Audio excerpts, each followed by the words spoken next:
You've heard of Atlantis, but what if I told you Africa had her own sunken kingdom? One not built by Greeks or gods, but by a forgotten civilization, swallowed by water, cursed by betrayal, and guarded by silence. This is not in your textbooks. This is the tale of Nzembela, the city that vanished, and the secret that still breathes beneath Africa's soil. Nzembela was no ordinary kingdom.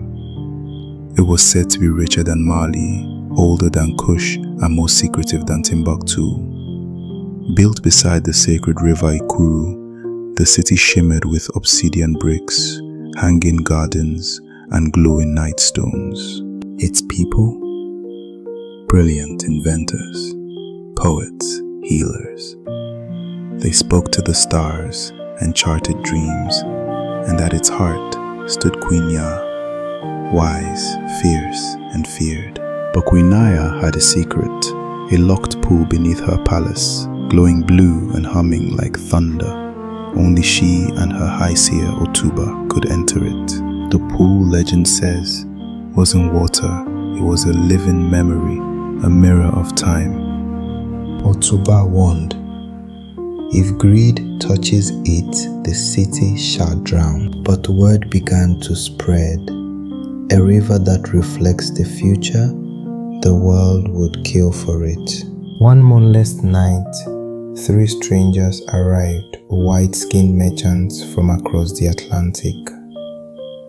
They brought mirrors, guns, and sweet words. They offered iron for wisdom, sugar for secrets.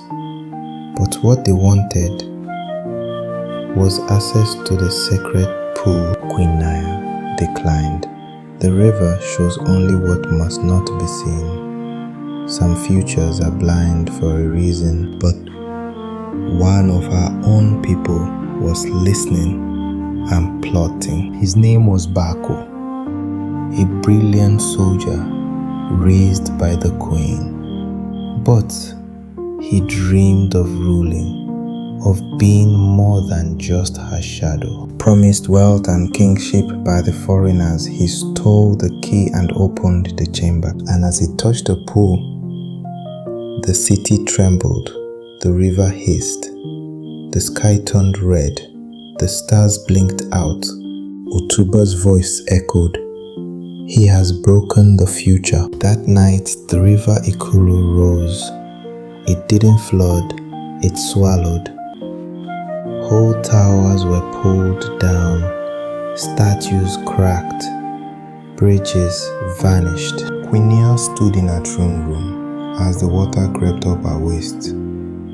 Let the traitors sink. Let only the worthy remember us.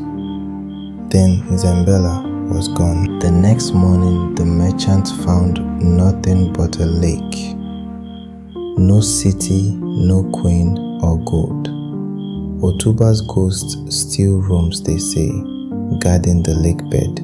And once every 50 years, during the black moon, someone claims to hear drums from under the water.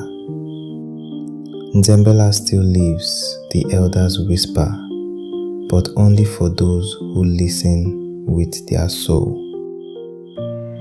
Meet Dr. Amani Fields, a black archaeologist from Chicago.